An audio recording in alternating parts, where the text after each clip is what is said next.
Welcome back to my YouTube channel English जॉन 3.5 में आप सभी का स्वागत है।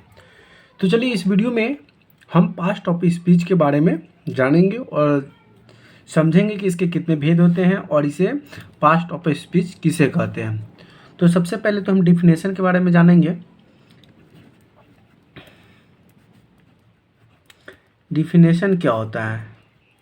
पास्ट ऑफ स्पीच का डिफिनेशन देखिए, तो इसको हम बोल सकते हैं कि all the English words are, क्या होगा? All the English words are divided, क्या होगा? डिवाइडेड इनटू, क्या होगा? Into 8 groups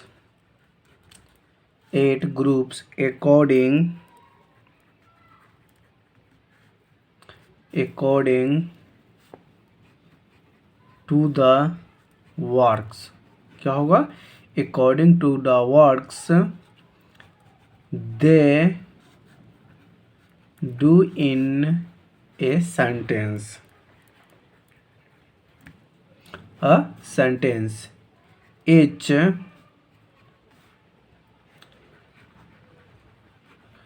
Each group is called part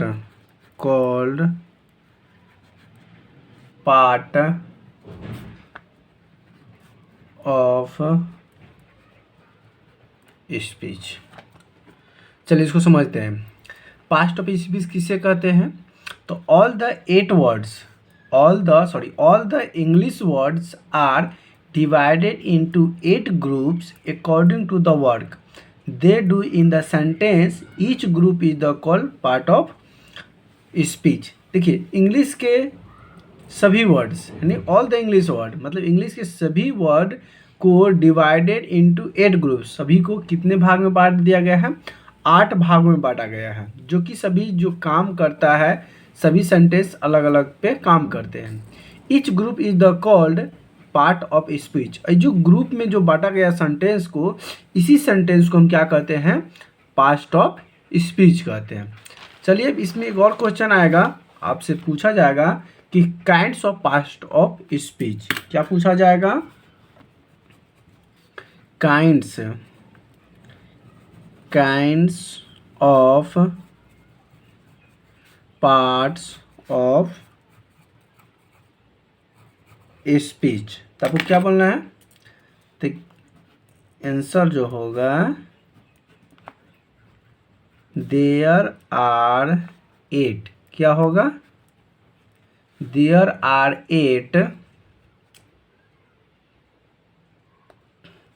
8 parts of speech.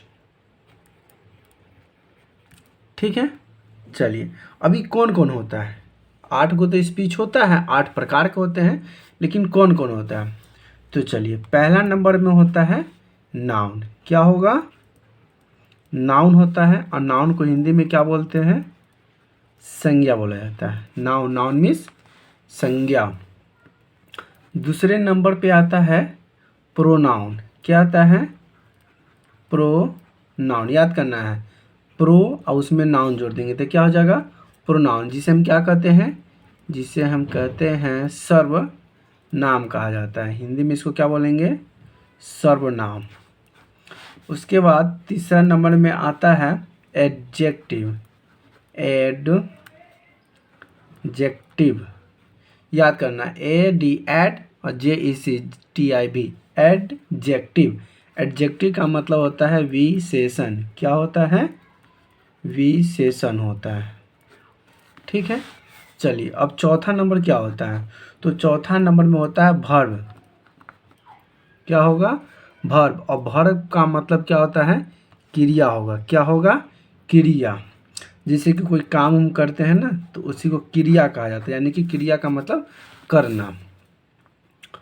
पचमा, पचमा में आता है एडवर्ब, वर्ब तो आएगा इसी के पहले ए जोड़ देगा और उसी में जोड़ देंगे वर्ब, तो क्या बन गया एडवर्ब। एडवर्ब का मतलब होता है क्रिया विशेषण। क्या होता है एडवर्ब मीन्स होता है क्रिया विशेषण। अब आते हैं छठा नंबर।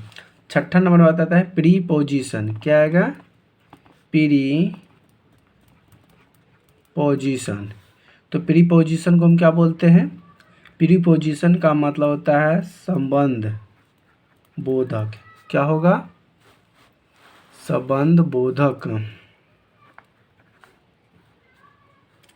संबंध बोधक अव्यय। और सातवां हो जाएगा कंजक्शन। क्या होगा कंजक्शन। कंजक्शन का मतलब होता है समुच्चय बोधक। क्या होगा समुच्चय बोधक। और सबसे लास्ट और आखिरी होगा इंटरजक्शन। बस आपको क्या करना है इंटर का स्पेलिंग लिखना है INTR इंटर और उसी में जेक्शन JECTION जोड़ देना है। इसके पहले वाले में कंजक्शन, इसके बाद वाले यानी कि आखिरी में बोल देना है इंटरजक्शन। इंटरजक्शन का मतलब होता है विस्मयादि बोधक। ठीक है अव्यय।